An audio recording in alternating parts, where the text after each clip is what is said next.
तो चढ़ाओ, ना मिले तो कमल गट्टा चढ़ाओ।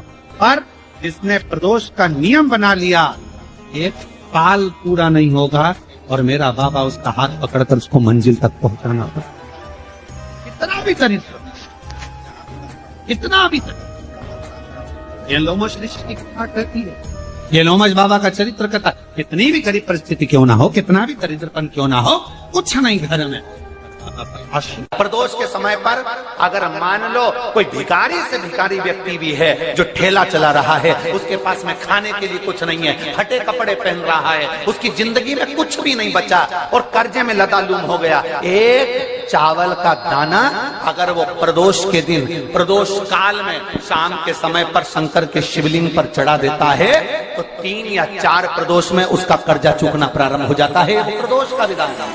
शादी के हो गए 40 वर्ष, शादी के हो गए और औलाद है ही नहीं, डॉक्टर ने भी हाथ, तब आखिरी में एक काम चालू करो, प्रदोष का दिन दोनों पति पत्नी व्रत चालू कर दो प्रदोष का, और प्रदोष काल में शाम के समय जाकर एक ही दिए में 2 लंबी बाती जानते हो ना, रुई की लंबी कपास की बाती, दोनों बाती एक ही दिए में रखकर पति पत्नी दोनों उसको प्रज्वलित करना प्रारंभ करें, बाबा संतान देकर ही रहेगा, औलाद आएगी ही।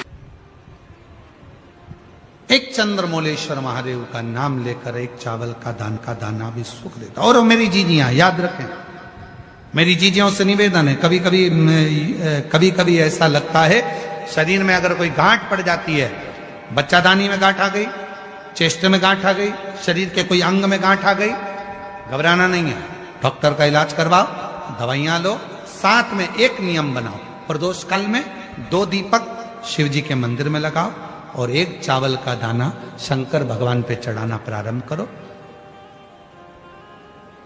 वही चावल के दाने को वापिस उठाओ। अगर प्रदोष का व्रत नहीं है तो उसी दिन खाओ, और अगर व्रत है तो दूसरे दिन उस चावल के दाने को जरूर खाओ। धीरे धीरे वो गठान जो शरीर के अंदर है वो गलना प्रारंभ हो जाती है। थोड़ा दिन करोगे आपको उसका फल प्राप्त होना प्रारंभ हो जाएगा। एक चावल का दाना भी चंद्र का प्रतीक है, चंद्र का। सभी लोग साथ में बोलेंगे, बोल चंद्रशेखर महादेव की। एक चावल का दाना चंद्र का प्रतीक। जिभ्या, शंकर भगवान को प्रसन्न करना है तो एक धतूरा, एक चावल का दाना, धतूरा चढ़ाओ शिवलिंग पे, चावल का दाना सुंदरी की, हाथ रखो चावल के दाने पर और शिव जी से अपने मन की बात प्रदोष के दिन, प्रदोष काल में शाम के समय चंद्रमौलेश्वर महादेव का नाम लेकर कह दो। 3 महीना तो जाने दो, 3 दिन में वो बाबा मुराद पूर्ण करना प्रारंभ कर देते।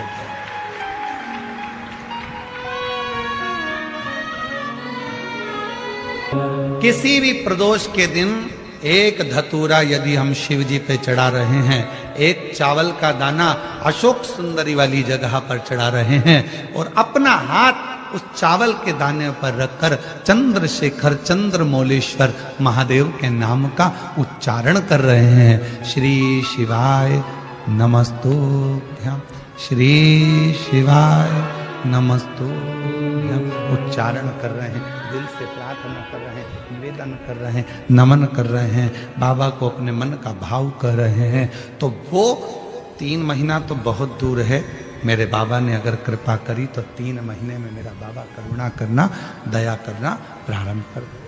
किसी भी प्रदोष के दिन एक धतूरा यदि हम शिव जी पे चढ़ा रहे हैं, एक चावल का दाना अशोक सुंदरी वाली जगह पर चढ़ा रहे हैं और अपना हाथ उस चावल के दाने पर रखकर चंद्रशेखर चंद्रमौलेश्वर महादेव के नाम का उच्चारण कर रहे हैं। श्री शिवाय नमस्तुभ्यं, श्री शिवाय नमस्तुभ्यं उच्चारण कर रहे हैं, दिल से प्रार्थना कर रहे हैं, निवेदन कर रहे हैं, नमन कर रहे हैं, बाबा को अपने मन का भाव कर रहे हैं।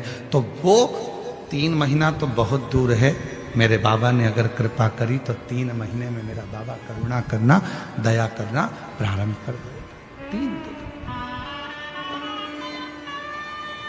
चंद्रशेखर। कथा सुनो, कथा की आरती हो, प्रणाम करना, रज को अपने मस्तक से लगाना, विनय करना। बाबा बहुत दुखी हूं, मेरे कालाधिपति महाकाल, हे मेरे चंद्रशेखर महादेव, हे मेरे सोमनाथ, हे मेरे मल्लिकार्जुन, बहुत दुखी हूं। मैंने सुना है तेरे दरबार में आया, कभी कोई खाली ना गया। मेरे महाकाल, दुनिया के दुख को हरने वाले मेरे दुखड़े को भी दूर कर दे। मुझे तेरी कृपा की दृष्टि कर दे, कृपा की दृष्टि, कृपा की। दोष के दिन संभेश्वर महादेव का नाम 7 कनेर के पुष्प, कितने 7 कनेर मालूम है? कनेर के 7 फूल, एक बेलपत्र। जिस समय पर कनेर का फूल बेलपत्र के साथ चढ़ाया जाएगा तो 7 कनेर के पुष्प सीधी बेलपत्र पर आपको रखना। 2-3 प्रदोष कर देखना। अगर कोई आपसे कहे कि आपका भाग्य ठीक नहीं चल रहा, आपकी किस्मत ठीक नहीं चल रही, आपके ग्रह ठीक नहीं चल रहा है, आप भाग्यशाली नहीं हो, पहले तो वहां से उठ जाओ। उसके बाद में देवज्ञ महादेव के पास 7 कनेर के पुष्प एक बेलपत्र में रखकर नंदीश्वर के पास में बैठकर श्री शिवाय नमस्तुभ्यम बोलकर अशोक सुंदरी वाली जगह पर स्पर्श कराकर भगवान शंकर पर 7 फूल के साथ बेलपत्री की डंडी अशोक सुंदरी की साइड हो, ऐसा स्मरण करते हुए शिव को समर्पित कर दो। वही बेलपत्री 5 बार नमः शिवाय या पंचाक्षर मंत्र, षडाक्षर मंत्र या श्री शिवाय नमस्तुभ्यम बोलकर वही बेलपत्री 3 प्रदोष, 4 प्रदोष, 5 प्रदोष, 2 प्रदोष, जितने प्रदोष आप चढ़ा रहे हैं प्रदोष काल में, वो बेलपत्री लाकर अपने कक्ष में अपने पूजन वाले स्थान पर रखते जाओ। एक बेलपत्री एक प्रदोष पर लाओगे, अगला प्रदोष आएगा, कितना अंतर पड़ता है आपके भाग्य बदलने में, आपको खुद मालूम पड़ जाएगा कि आपकी किस्मत कैसे बदल गई। परमात्मा पर भरोसा करने वाला और प्रदोष का व्रत करने वाला कभी खाली झोली लेकर नहीं जाता, याद रखना।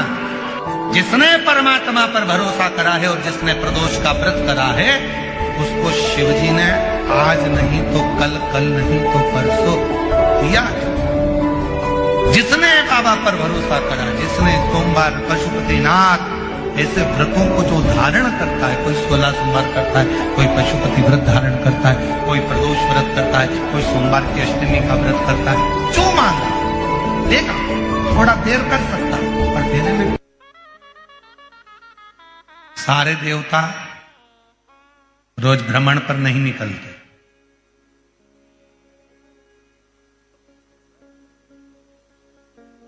33 कोटि देवता में केवल एक देवता है, देवाधिदेव महादेव, जो प्रतिदिन प्रदोष काल में,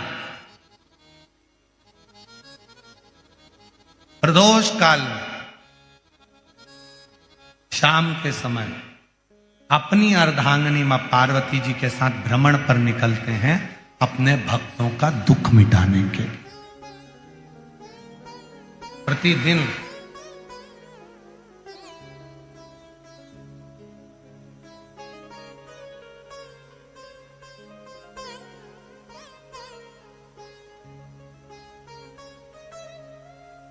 पहले दिन की कथा में श्री प्रकाश भाऊ जी की धर्मपत्नी श्रीमती दीना जी, प्रकाश जी धारीवाल जी ने प्रश्न किया था उनके घर पर कि प्रदोष करना है। तो पहले तो मेरा निवेदन है कि प्रदोष को समझें कि प्रदोष का मतलब क्या। संसार का कोई मनुष्य कितने भी दोष कर ले, उसकी जिंदगी के सारे पाप उसने जितने भी करे हों, यदि प्रदोष का दिन है, जिस दिन प्रदोष है उस दिन यदि उसने व्रत धारण करा, केवल एक दिन ऐसा होता है प्रदोष का जिस दिन 33 कोटि देवता और 64 योगनियां भी भगवान शंकर के सामने अपने मन की बात कहने के लिए प्रदोष काल में खड़े होते हैं और शिवजी अपने हाथों से उनके दुख मिटाते मिटाते जाते हैं। वो प्रदोष का व्रत होता है। वो का विस्तार से तो वर्णन हम करेंगे बीच में, पर